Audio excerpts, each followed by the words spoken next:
हाँ, तो ध्यान से सुनिएगा। आज हम मॉडल पेपर फिजिक्स जो सेट 1 2025 का सोल्व करने जा रहे हैं। और ये मॉडल पेपर जो 2025 वाला सेट 1 है, क्वेश्चन नंबर कितना से स्टार्ट है? क्वेश्चन नंबर 20 से लेके क्वेश्चन नंबर कितना? 30। क्वेश्चन नंबर 30 तक। और क्वेश्चन 20 से लेके क्वेश्चन नंबर 30 तक जो इस बार का मॉडल सेट 1 में दिया हुआ है, जो 2025 का मॉडल सेट है, ठीक है। और हम उसी पे चर्चा करेंगे कहाँ? ये मॉडल पेपर में, ठीक है। तो देखिएगा एक एक करके। तो हम क्वेश्चन नहीं लिखेंगे, क्वेश्चन को हम पढ़ेंगे और ऑप्शन लिखेंगे और उसी और के आंसर देखेंगे, सोल्व करेंगे, ठीक है। तो देखिएगा पहला ऑप्शन, बताइएगा पहला ऑप्शन क्वेश्चन नंबर 20 का ऑप्शन 1। एक उत्तल लेंस में 4 डायरेक्टर शक्ति। एक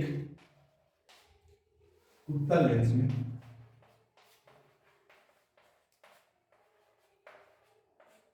4 डायरेक्टर शक्ति है जिसकी फोकस दूरी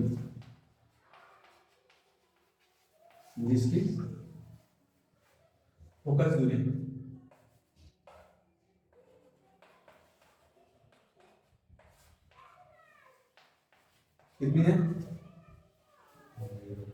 0.25 मीटर होती है। ध्यान से ऑप्शन ई। ऑप्शन बी बार हम ही वाला लिख नहीं रहे हैं, हाँ। ऑप्शन ए, उत्तल लेंस में 4 डायरेक्टर शक्ति है जिसकी फोकस दूरी कितना है? 0.25 मीटर होती है। सेकंड क्या है? लेंस उत्तल लेंस है कि दूसरा लेंस? सेम लेंस है। देखो सेम लेंस है, इसलिए हम इतना बड़ा बड़ा भाषा नहीं लिख रहे हैं, ठीक है। इसलिए एक उत्तल लेंस में कितना डायरेक्टर? -4 डायरेक्टर शक्ति है, ऐसे लिख रहे हैं। और जिसकी फोकस दूरी कितना है? जिसकी फोकस दूरी 0.25 मीटर होती है, ये पूछा है ना। हाँ, ऑप्शन सी। कौन सा लेंस? एक अवतल लेंस। एक अवतल लेंस में कितने डायरेक्टर का शक्ति?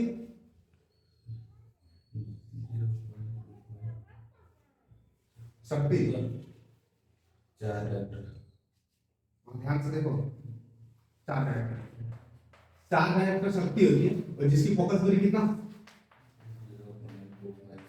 जिसकी फोकस दूरी 0.25 मीटर। Next option D. एक अवतल लेंस कितना डायरेक्टर? -4 डायरेक्टर है जिसकी फोकस दूरी कितना? माइनस नहीं, 0.25 मीटर है ना। एक बार फिर से देखिएगा। एक उत्तल लेंस में 4 डायरेक्टर शक्ति है जिसकी फोकस दूरी कितना है? 0.25 मीटर होती है। क्वेश्चन क्या बोला है? निम्नलिखित में से कौन सा कथन सत्य है? ध्यान सुनिएगा। आपको पता है P और F का रिलेशन क्या होता है? P और F का रिलेशन होता है P बराबर 1/F। P आपका क्या होता है? P होता है लेंस की क्षमता, ठीक है ना, जिसका मतलब डायरेक्टर। F क्या होता है? फोकस दूरी। यानी लेंस की क्षमता फोकस दूरी एक दूसरे का क्या है? उल्टा है। तो ध्यान सुनिए, आपको इतना पता है कि उत्तल लेंस, ध्यान सुनिएगा ना, सबसे पहले हम इसमें डिस्कस करेंगे ना। अब बताएगा कि ये वाला कौन सा लेंस था? उत्तल लेंस। अब उत्तल लेंस की ये जो लेंस की क्षमता प्लस में होता है कि माइनस में होता है? उत्तल लेंस की क्षमता प्लस में होती है, जबकि ये उत्तल लेंस की क्षमता तो -4 क्या में दिया हुआ है? माइनस में दिया है, इसलिए ये तो गलत है, ठीक है। इतना ज्यादा बनाने का नहीं, अब डायरेक्ट ऑप्शन से बनेगा, ठीक है।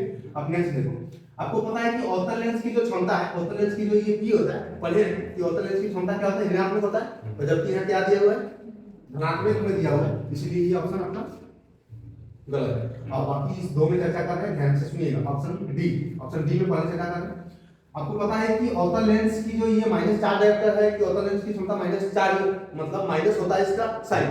तो यहाँ तक तो सही है। तो अब यहाँ पे हम बैठाएंगे P का मान कितना दिया हुआ है? -4। यदि अवतल लेंस की क्षमता -4 डायरेक्टर है तो फोकस दूरी 0.25 मीटर होती है कि नहीं, ये पूछा। तो हम देख रहे हैं, आपको पता है P बराबर क्या होता है? 1/F। तो F बराबर क्या होता है? F बराबर होगा 1/P होगा। वन बटा पी का मान कितना है -4, और -4 यानी ये माइनस ऊपर रहेगा नीचे कभी रहता है, ठीक है, तो यानी -1/4। अब 4 में 1 को भाग दिया जाएगा तो कितना होगा -0.25 मीटर। तो क्या ये जो आपको बोला है, क्या एक अवतल लेंस जो -4 डायरेक्टर का है और जिसकी फोकस दूरी ये 0.25 मीटर होगा कि -0.25 मीटर होगा, -0.25 मीटर होगा, इसलिए ये ऑप्शन गलत है। कौन सा ऑप्शन सही है, ये ऑप्शन। अब क्यों सही है देखिएगा, क्यों, क्योंकि आपको पता है उत्तल लेंस की ये जो क्षमता होती है प्लस में होता है, ये सही है ना। तो आप देखना, तो इसमें आपको अभी भी क्लियर नहीं हुआ है। अब ये वाला मान को हम बैठा के देखेंगे, फोकस दूरी निकालेंगे, यदि ये प्लस निकल के आ गया तो सही है, और यदि नहीं आएगा तो गलत है। तो वास्तविक ये तीनों यदि गलत है तो ये सही होगा। ये बराबर क्या होता है 1/p, और p का मान कितना दिया हुआ है देखो 1/4, और 4 में 1 को भाग लेंगे तो 0.25, देखो प्लस में आया, तो ये है प्लस, इसीलिए ये ऑप्शन क्या है सही। अब नेक्स्ट सवाल इसमें आएंगे, क्वेश्चन नंबर 21 मिटा देंगे।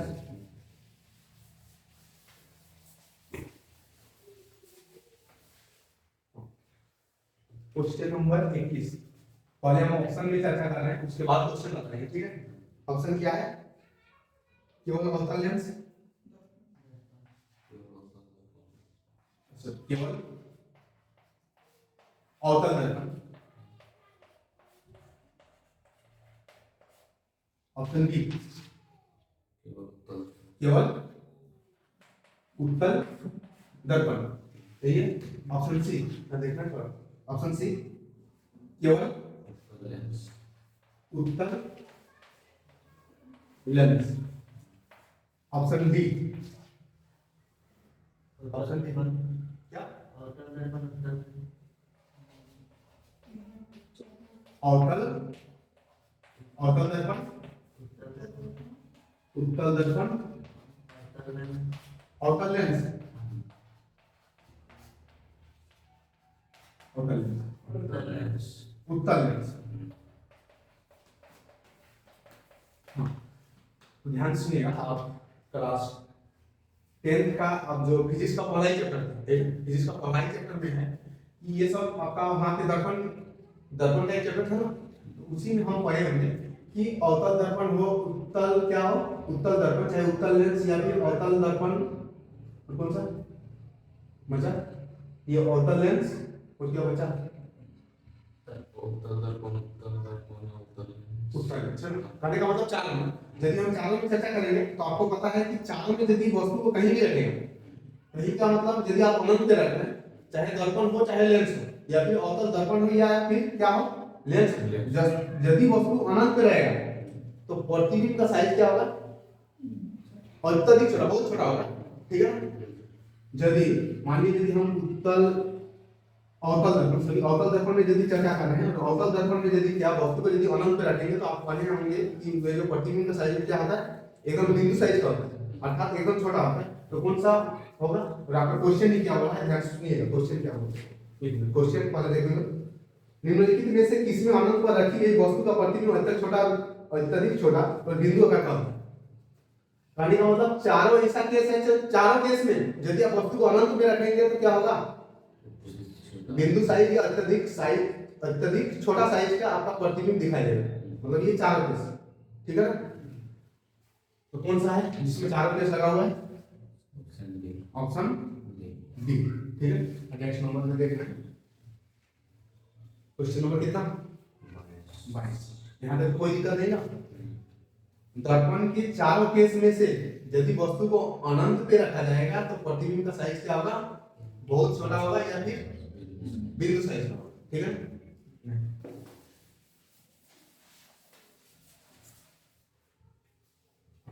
ऑप्शन बताएगा क्वेश्चन नंबर 22 का पहला ऑप्शन क्या लिखा है, 0.5 डायरेक्ट प्लस में है। Option B -0.5 direct, option C है प्लस 0.2 डायरेक्ट, और ऑप्शन डी है क्या -0.2 डायरेक्ट। ध्यान सुनिएगा ना, क्वेश्चन बोल रहा है एक व्यक्ति 2 मीटर से अधिक दूरी पर रखी वस्तु को स्पष्ट रूप से नहीं देख सकता है। ध्यान सुनिएगा, यदि कोई व्यक्ति 2 सेंटीमीटर से अधिक दूरी पर यदि कोई वस्तु स्थित है उसको यदि नहीं देख पा रहा है तो कौन सा दृष्टि दोष से पीड़ित है, कौन सा? 2 सेंटीमीटर से अधिक दूर पर यदि कोई वस्तु है उसको नहीं देख पा रहा है, मतलब दूर का वस्तु को देख पा रहा है, सामने का वस्तु को नहीं देख पा रहा है, इसका मतलब तो यदि सामने का वस्तु को देख पा रहा है और दूर का वस्तु को नहीं देख पा रहा है तो व्यक्ति निकट दृष्टि दोष से पीड़ित है। यहाँ तक क्लियर पता चला कि व्यक्ति कौन सा दोष से पीड़ित है? निकट दृष्टि दोष। समझ में आ रहा है कि नहीं? निकट दृष्टि दोष से पीड़ित है। और आपको ये यदि व्यक्ति निकट दृष्टि दोष से पीड़ित है तो इसका निवारण कौन सा लेंस से किया जाएगा? निवारण अवतल लेंस। यही समझ में आ रहा है? अवतल लेंस। और यदि निवारण अवतल लेंस से किया जाएगा और जो दूरी दिया हुआ है, कितना दूरी दिया हुआ है? 2 मीटर। 2 मीटर। और ये जो दूरी है 2 मीटर, तो ये फोकस दूरी है, ठीक है। यानी f का मान 2 मीटर है। तो ध्यान से बताइएगा अवतल लेंस में f का मान धनात्मक होता है या फिर ऋणात्मक होता है? क्या होता है? ऋणात्मक होता है, मतलब f का मान होगा -2 मीटर। अब आपको निकालने वाला है क्या? इस दोष को निम्न क्षमता के उत्तल लेंस का उपयोग करके ठीक किया जा सकता है। यानी आपको P मान, P का डिमांड है तो P बराबर फॉर्मूला क्या होता है? P बराबर 1/f। तो 1 बटा f का मान है -2। तो 2 ये -2 पर रहता है, मतलब -1 बटा 2। तो 2 में -1 को भाग देंगे तो -0 पॉइंट क्या होगा? 5 डायरेक्ट लेंस का क्षमता। इसकी मात्रा क्या है? डायरेक्ट। कौन सा ऑप्शन में है? बी। ऑप्शन बी, ठीक है। नेक्स्ट नंबर देखें। ये सवाल किसका था? क्वेश्चन नंबर 22 का था, ठीक है। अभी क्वेश्चन नंबर देख रहे हैं हम। क्वेश्चन नंबर कितना? 23। क्वेश्चन नंबर 23 क्वेश्चन नंबर 23 पहला ऑप्शन बताया कि थोड़ा स्पीड बताना। परावर्तन और विक्षेपण। परावर्तन अपवर्तन। परावर्तन अपवर्तन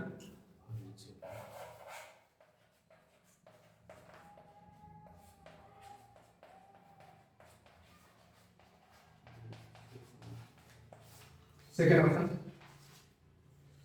अपवर्तन विक्षेपण और पूर्ण आंतरिक परावर्तन। अपवर्तन विक्षेपण विक्षेपण और पूर्ण आंतरिक परावर्तन।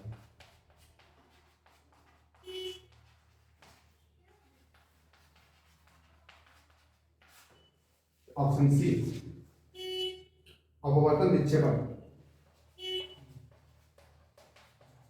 अपवर्तन विक्षेपण विक्षेपण और आंतरिक परावर्तन। और आंतरिक परावर्तन। ऑप्शन डी विक्षेपण प्रकीर्णन और पूर्ण आंतरिक परावर्तन। विक्षेपण प्रकीर्णन प्रकीर्णन और पूर्ण आंतरिक परावर्तन।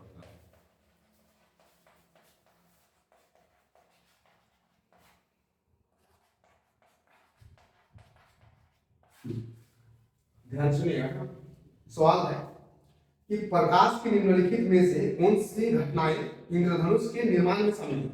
आप पढ़े होंगे कि इंद्रधनुष की घटना में कौन सा शामिल है। इंद्रधनुष की घटना में क्या क्या शामिल होता है? एक पूर्ण आंतरिक परावर्तन, वहां पे हम पढ़े होंगे किताब में, एनसीईआरटी किताब लिखता है कि पूर्ण आंतरिक परावर्तन। और क्या एक होता है क्या? वर्ण विक्षेपण और एक वायुमंडलीय अपवर्तन। पढ़ा है? ये 3 केस आपको निम्नलिखित में से किस ऑप्शन में दिखाई दे रहा है? ध्यान सुनिएगा। प्रकीर्णन तो होता नहीं है, प्रकीर्णन के कारण तो इंद्रधनुष बनता नहीं, मतलब ये ऑप्शन, इसके कारण ये ऑप्शन तो नहीं होगा। समझ में आया? अब परावर्तन के कारण कारण तो इंद्रधनुष बनता नहीं, मतलब इसके कारण ये ऑप्शन क्या?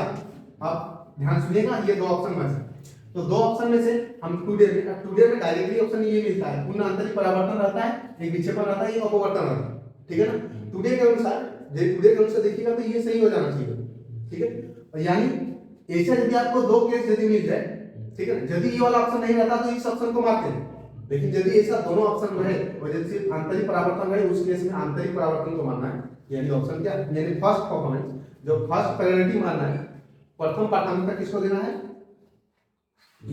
आपको पता है कि इंद्रधनुष का बनना, ये घटना जो होता है विक्षेपण के कारण एक ठीक है ना। अपवर्तन के कारण और ये क्या होता है, आंतरिक परावर्तन या पूर्ण आंतरिक। तो ये यदि ऐसे दो केस रहा है, से किसको मानना है, प्रथम प्रायिकता किसको देना है, सी को, ठीक है, इसीलिए सी है सही उत्तर, ठीक है। और नेक्स्ट नंबर देखना, क्वेश्चन नंबर कितना, क्वेश्चन नंबर 24।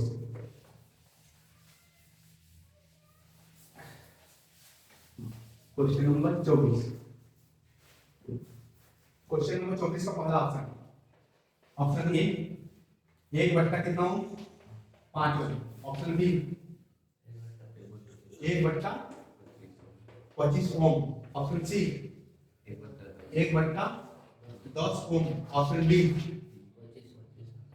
25 ओम। ध्यान सुनिएगा क्या होता है।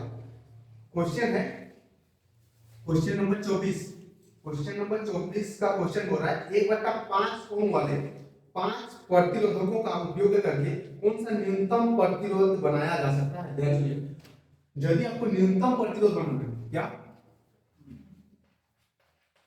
न्यूनतम प्रतिरोध, यदि आपको न्यूनतम प्रतिरोध बनाना है तो कौन सा क्रम में जोड़ेगा, श्रेणी क्रम में ना पार्श्व क्रम में।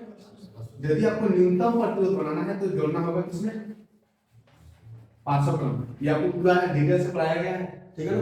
पार्श्व क्रम, और पार्श्व क्रम का फॉर्मूला क्या होता है, 1/8 और 1/8 मतलब 1/8। तो पार्श्व क्रम मान लो 1/8, ठीक है ना। और यहाँ पे देखिएगा टोटल कितना प्रतिरोध है, 4 बाई 5 को 5 को, यानी 1/R1 का कितना बार जोड़ेंगे, 5 बार 1/R2 plus 1/R3 plus 1/R4 plus 1/, ठीक है ना। 1/R1 का मान, प्रत्येक का मान कितना है, 1/5 है, यानी 1/5 प्लस ये आपको मेन बट्टा है, फिर 1/5 प्लस 1/5 प्लस 1/5 प्लस 1/5। आपको पता है ये वाला 5 ऊपर जाएगा, यानी प्रत्येक केस में 5 होगा ऐसे। तो कितना बार, 5 सही। यदि 5 को 5 बार तो जोड़ेंगे तो कितना आएगा, 25, यानी 1/RP का मान कितना आया, 25। और आपको RP चाहिए, ठीक है। 1/RP का मान यदि 25 है तो RP को बुला देंगे तो कितना होगा, 1/25। या फिर यदि नहीं समझ में आया तो RP को इसके साथ गुणा करो, RP इधर 1 रखेंगे और 25 गुना RP क्या होगा, 25 RP। और आपको RP का मान चाहिए तो 1/25 RP, अर्थात RP का मान कितना है, 25 ओम। 1/25 ओम, सॉरी, RP का मान 1/25 ओम। यहाँ लिखा हुआ है RP को 1/25। कौन सा ऑप्शन है, ठीक है। नेक्स्ट देख रहे हैं बेटा, ठीक है।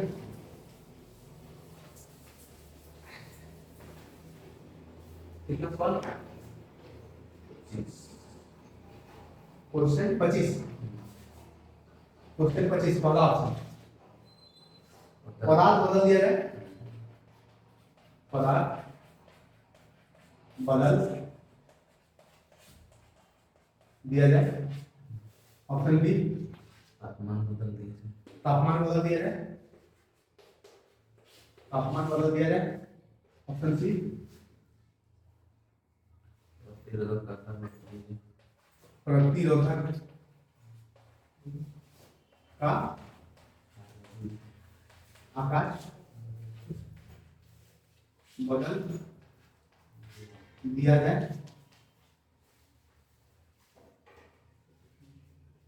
और ऑप्शन कितना, डी।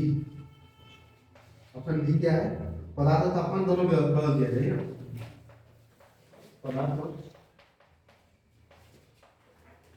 तापमान दोनों बदल दिया।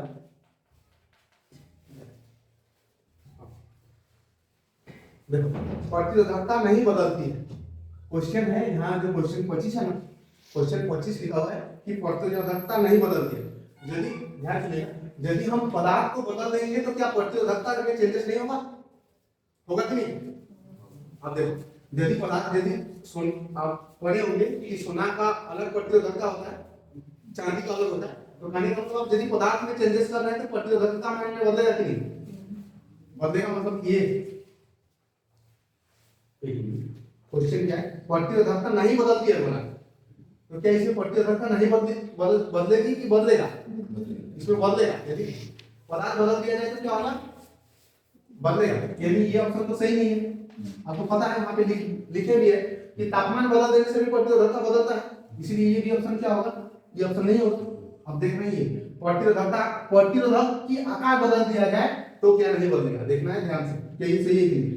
आप एक फॉर्मूला पढ़े हैं R बराबर क्या, R बराबर रोयल बाई ए, ठीक है ना। और यहाँ पे दो चीज का चर्चा की हुई है, प्रतिरोधक और प्रतिरोध। तो हम दो चीज यानी R और रो, ये होता है R मतलब प्रतिरोध और ये रो मतलब क्या, प्रतिरोधक। यानी R और रो का संबंध क्या है, एक समानुपाती का संबंध है कि व्यतिक्रमानुपाती का, समानुपाती का ना, ये समानुपाती है। यानी यहां से आपको समझ में आया यदि ये क्या है प्रतिरोधक, ये यदि हम प्रतिरोधक को यदि बदलेंगे तो ये क्या होगा, ये भी बदलेगा। तो प्रतिरोधक का आकार को बदल दिया जाए तो क्या उसमें परिवर्तन होगा, नहीं, आप कुछ भी करो उसमें नहीं होगा, क्योंकि ये तो दोनों सेम चीज है, ठीक है। इसलिए ये ऑप्शन सही होगा। और पदार्थ और तापमान दोनों यदि बदल दिया जाए हमें से भी ये ऑप्शन आपका क्या है, तो सही उत्तर क्या है, ऑप्शन सी, ठीक है। नेक्स्ट बेटा देखते हैं, पदार्थ तापमान में यदि बदल दिया जाए तो प्रतिरोधकता बदलेगा, ठीक है ना। और नहीं बदलेगा उसका मेन कारण क्या है, प्रतिरोधक का लंबाई में या बढ़ाओ या फिर घटाओ कोई दिक्कत नहीं है ना। नेक्स्ट कितना नंबर 26 नंबर का पहला option, second option, third option, D option. पहला ऑप्शन क्या है, फलनिन का, ये थोड़ा लंबा लिखना पड़ेगा इसलिए हम इसको नहीं लिख रहे हैं, ठीक है ना। फलनिन का दाहिना हस्त नियम प्रेरित धारा की दिशा जानने का एक सरल नियम है। आपका क्वेश्चन ही बोला है कि नहीं, कौन सा ऑप्शन गलत है। मॉडल सेट का क्वेश्चन नंबर कितना 26, मॉडल सेट का क्वेश्चन नंबर 26 का है। ये जो चार ऑप्शन में से कौन सा कथन आपका गलत है। तो पहला ऑप्शन क्या बोला है कि फ्लेमिंग का दायां हाथ का नियम प्रेरित धारा की दिशा जानने का एक सरल नियम है। आप पढ़े होंगे कि फ्लेमिंग का दाहिना हस्त नियम ही प्रेरित धारा को दर्शाता है, ठीक है। और बायां हस्त नियम क्या दर्शाता है, विद्युत धारा। तो ये ऑप्शन क्या है आपका सही है, मतलब इस क्वेश्चन के अनुसार ये ऑप्शन होगा नहीं होगा, ठीक है। ऑप्शन बी देखिएगा, दाहिना हाथ का अंगूठा नियम। तो दाहिना हाथ का अंगूठा नियम किसको कहते हैं, मैक्सवेल का दक्षिण हस्त नियम, पढ़ा ना। तो क्या मैक्सवेल का दक्षिण हस्त नियम विद्युत चुंबकीय क्षेत्र की दिशा ज्ञात करने के लिए उपयोग किया जाता है, ना। हाँ, तो इस क्वेश्चन के अनुसार ये जो ऑप्शन है सही है ना गलत है, ये इस क्वेश्चन के अनुसार ये ऑप्शन नहीं होना चाहिए। हाँ, तीसरा, प्रत्यावर्ती धारा और प्रत्यक्ष धारा के बीच अंतर यह है कि प्रत्यक्ष धारा हमेशा एक दिशा में बहती है जबकि प्रत्यावर्ती धारा समय समय पर अपनी दिशा उलट देती है। मतलब एसी करंट और डीसी करंट यहाँ पे चर्चा किया हुआ है। डीसी करंट क्या करता है, समय समय पर अपनी दिशा उलट देती है, और क्या करंट, डीसी करंट। प्रत्यावर्ती धारा मतलब क्या करंट, एसी करंट, है ना। और आपका जो ये प्रत्यक्ष लिखा है जिसको दिश लिखना चाहिए उसका मतलब क्या, डीसी करंट। तो ये जो आपका ऑप्शन है ऑप्शन सी, यानी प्रत्यावर्ती धारा समय समय पर अपनी दिशा उलट देती है, ये आपका कहना है ये गलत है। यानी ऑप्शन सी आपका क्या है, इस क्वेश्चन के अनुसार क्या है, हाँ, मतलब हाँ, ये बात तो सही है लेकिन क्वेश्चन तो ये गलत नहीं है, ठीक है। ये अगला ऑप्शन कितना है, भारत में एसी हर 1/50 सेकंड के साथ बदल देती है। जो ये कथन क्या है, गलत है, ये कथन गलत है ना। ये जितना कथन है सभी क्या है, सही है। ये ऑप्शन बी और ऑप्शन सी सभी सही है, लेकिन क्वेश्चन के अनुसार ये क्या था, गलत है। यानी ऑप्शन आपका डी है सही है, ठीक है। नेक्स्ट नंबर देख रहे हैं, question number 27, question number 27। Question number 27 का पहला ऑप्शन ए, बी, सी और डी। ऑप्शन ये बताना है क्या है, अर्थिंग। हो गया ऑप्शन। उसके बाद क्वेश्चन बताएंगे। ऑप्शन बी क्या है? फ्यूज का उपयोग। फ्यूज का उपयोग,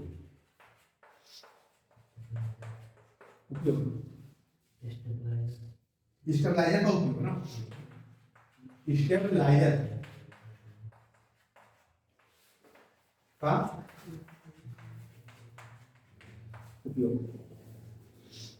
इलेक्ट्रिक मीटर का उपयोग।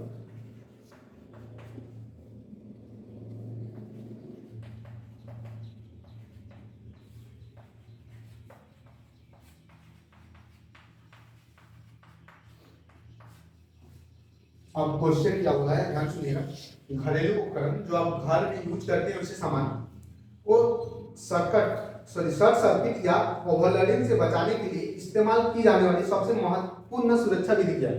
यदि आपके घर में शॉर्ट सर्किट हो गया है या फिर आपका क्या हुआ है ओवरलोड के कारण, यदि आपका कोई भी तार जल गया है या फिर यदि आपका घर में कोई विशेष सामान है जिसमें आग लग जाएगा, तो उसको आप बचाने के लिए क्या इसमें महत्वपूर्ण भूमिका निभाएगा? ऑप्शन में से कौन सा?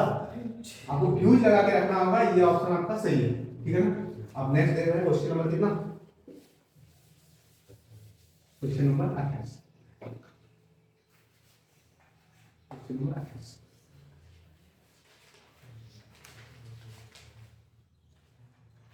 क्वेश्चन नंबर 28, जल विद्युत संयंत्र में पहला ऑप्शन बताइएगा। ये क्वेश्चन था जल विद्युत संयंत्र। पहला ऑप्शन, संग्रहित जल की स्थिति ऊर्जा को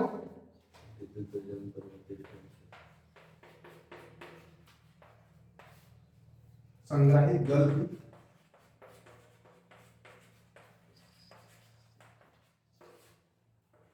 की स्थिति ऊर्जा को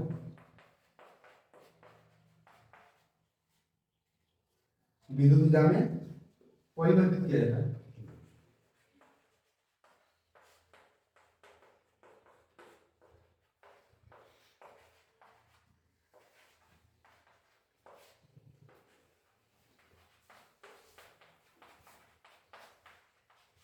ऑप्शन बी।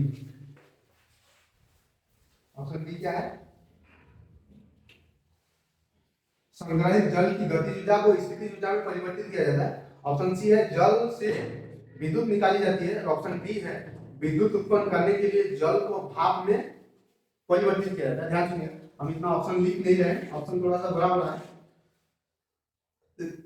जल विद्युत संयंत्र में, ठीक है, विद्युत संग्रहित जल की स्थिति ऊर्जा को विद्युत में परिवर्तित किया जा सकता है। क्या ये सही है ऑप्शन? जल विद्युत संयंत्र में पहला ऑप्शन क्या आपको लग रहा है कि संग्रहित जल की स्थिति ऊर्जा को विद्युत ऊर्जा में परिवर्तित किया जा सकता है? पहला ऑप्शन सही है, ठीक है ना। और बाद बाकी तो होगा नहीं। क्या ऐसा होगा कि संग्रहित जल की गतिज ऊर्जा को स्थिति ऊर्जा में परिवर्तित करेगा? गति को स्थिति ऊर्जा में यदि परिवर्तित करेगा तो क्या वहां से विद्युत उत्पन्न होगा? नहीं। तो ये ऑप्शन गलत है। ऑप्शन सी में थोड़ा चर्चा करते हैं। जल से विद्युत क्या कहेंगे? जल से विद्युत निकाली जा सकती है, तो ये आपका गलत है। आगे, विद्युत उत्पन्न करने के लिए जल को भाप के रूप में परिवर्तित कर देना, क्या इस वजह से ये आपका जल विद्युत संयंत्र उत्पन्न होगा, मतलब विद्युत करण उत्पन्न होगा?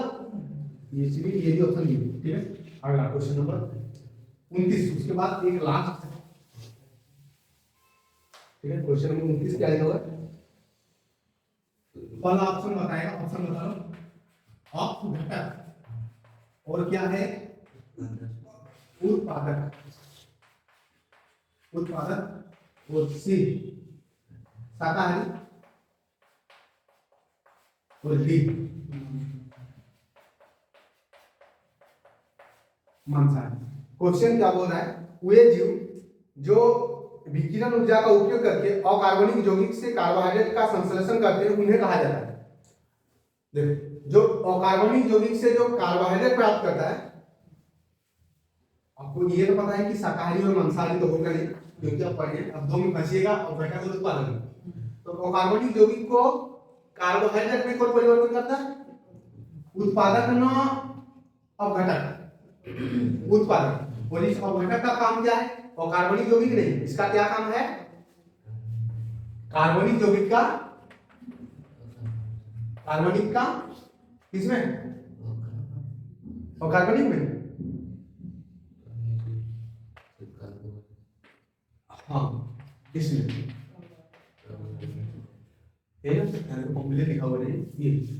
और ये था कार्बनिक को कार्बोहाइड्रेट में आपका संश्लेषण करने का काम कौन करता है, उत्पादक करता है, जबकि ऑर्गेनिक आप पढ़े हैं कि ये अकार्बनिक नहीं कार्बनिक को करता है, ठीक है ना, ये अकार्बनिक को करता है, ये कार्बनिक को करता है, ये अकार्बनिक, ठीक है, इसीलिए ये ऑप्शन सही है। नेक्स्ट जो लास्ट सवाल है